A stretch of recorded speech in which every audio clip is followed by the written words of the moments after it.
Bismillahirrahmanirrahim. Assalamualaikum warahmatullahi wabarakatuh. Hari ini kita masuk ke pertemuan ketiga, masih dalam bab 1 mengenai konsep dasar ilmu ekonomi. Kali ini kita akan membahas kebutuhan dan alat memuas kebutuhan. Ya, baik, kita masuk ke jenis-jenis kebutuhan.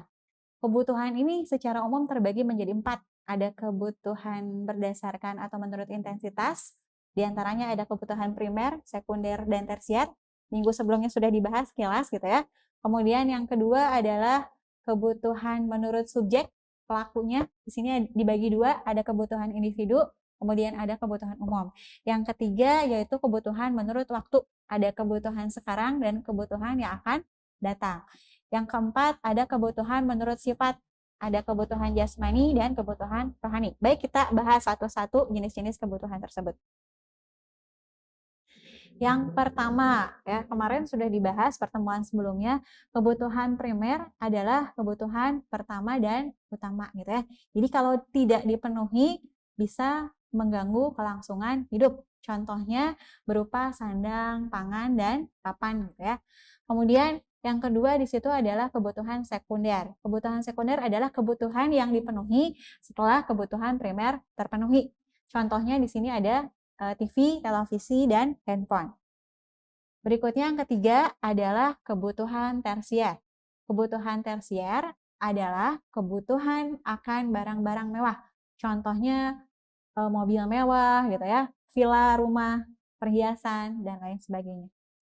Yang kedua, kebutuhan menurut subjek. Ada kebutuhan individu, ada kebutuhan umum.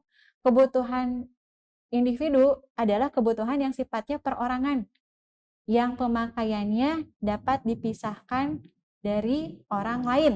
Contohnya di sini adalah sikat gigi, pakaian, dan lain sebagainya. Yang kedua, ada kebutuhan umum. Artinya di sini kebutuhannya bisa dipakai secara bersama-sama atau massal. Contohnya misalkan jalan raya gitu ya, atau misalkan sekolah, itu adalah kebutuhan umum. Kemudian berikutnya ada kebutuhan menurut waktu. Ada kebutuhan sekarang, yaitu kebutuhan yang pemenuhan kebutuhannya tidak dapat ditunda, harus saat ini juga. Contohnya adalah obat untuk orang sakit. Kemudian ada kebutuhan yang akan datang. Kebutuhan yang akan datang di sini adalah pemenuhan kebutuhannya dapat ditunda atau untuk di masa yang akan datang. Contohnya di sini adalah tabungan haji atau tabungan pendidikan. Kemudian kebutuhan menurut sifat ada kebutuhan jasmani dan rohani. Kebutuhan jasmani adalah kebutuhan yang pemenuhannya dirasakan oleh jasad, ya, raga kita gitu ya. Di sini contohnya adalah olahraga. Kemudian kebutuhan rohani. Kebutuhan rohani adalah kebutuhan yang pemenuhan kebutuhannya dirasakan oleh ruh kita. Contohnya adalah ibadah, rekreasi, siraman rohani, dan lain sebagainya. Itu adalah jenis-jenis kebutuhan. Kemudian kita masuk ke alat pemuas kebutuhan, ya, atau barang. Alat pemuas kebutuhannya berupa barang di sini. Jenis-jenis barang. Jenis-jenis barang secara umum terbagi menjadi 6. Ada barang berdasarkan cara memperolehnya, yaitu barang ekonomi dan barang non-ekonomi atau barang bebas. Kemudian yang kedua, ada barang berdasarkan kepentingan. Ada barang inferior, esensial, barang normal, dan barang mewah. Kemudian barang berdasarkan cara penggunaan. Ada barang umum dan barang pribadi. Yang keempat, ada barang berdasarkan hubungan pemakaian. Ada barang substitusi dan barang komplementer. Yang kelima, ada barang berdasarkan proses pengolahan. Ada barang mentah, barang setengah jadi, dan barang jadi.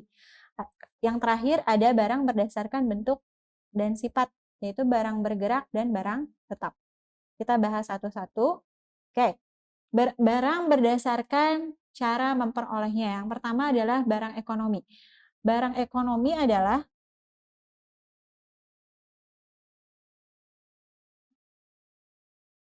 barang ekonomi adalah barang di mana cara memperolehnya diperlukan pengorbanan, biasanya berupa uang. Jadi untuk mendapatkan barang tersebut, kalian harus berkorban.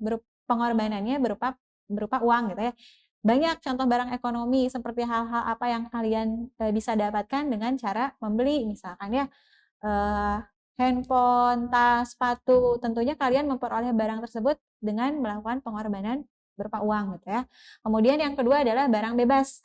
Barang bebas ini adalah barang di mana cara memperoleh barang tersebut tidak tidak tidak melakukan pengorbanannya berupa uang, tidak diperlukan pengorbanan berupa uang. Contohnya apa? Udara yang kalian hirup, kalian bisa memperoleh udara ini dengan cuma-cuma gitu ya, tidak harus membeli, kecuali oksigen yang sudah ada dalam bentuk tabung gitu ya. Atau misalkan air tanah bukan PDAM ya, air yang masih dari sumur gitu. Itu kalian bisa mendapatkannya dengan cuma-cuma. Itu artinya barang tersebut adalah barang bebas. Oke. Kemudian berikutnya adalah barang berdasarkan kepentingan. Ada barang inferior, barang esensial, barang normal, dan barang mewah. Nah, ini hubungan barang ini bisa dilihat dari pendapatan gitu ya. Untuk barang inferior, ini apabila pendapatan seseorang naik, konsumsi akan barang X, satu barang, misalkan barang X, akan berkurang atau tidak dikonsumsi sama sekali. Contohnya misalkan, ketika kalian punya pendapatan 1 bulan 3 juta gitu ya, kalian beli sendalnya misalkan sendal jepit gitu ya. Nah, ketika kalian punya penghasilan 30 juta, konsumsi atau pembelian terhadap sendal jepit akan berkurang atau tidak sama sekali. Misalkan pindah merek gitu ya, ke merek Y gitu ya. Itu adalah barang inferior. Kemudian barang esensial. Untuk barang esensial di sini, apabila pendapatan naik, konsumsi barang X jumlahnya akan bertambah. Jadi semakin tinggi pendapatan seseorang, jumlah barang yang dikonsumsi terhadap barang tersebut akan banyak.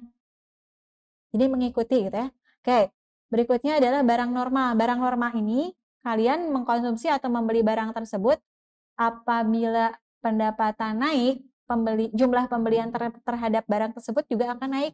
Tapi kalau pendapatan kalian turun, jumlah pembelian terhadap barang tersebut juga akan turun.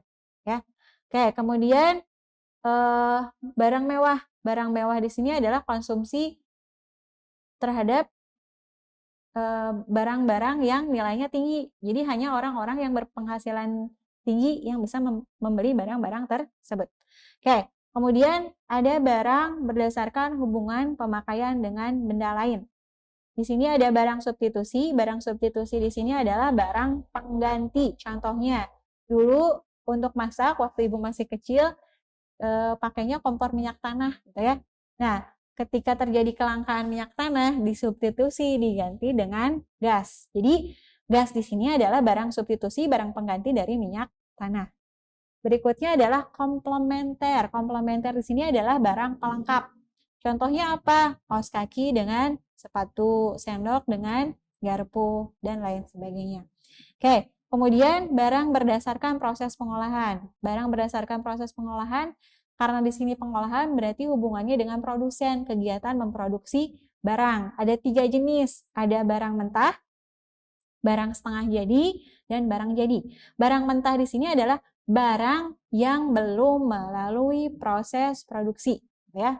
Kemudian ada barang setengah jadi. Barang setengah jadi ini barangnya sudah melalui proses produksi, tetapi belum siap pakai.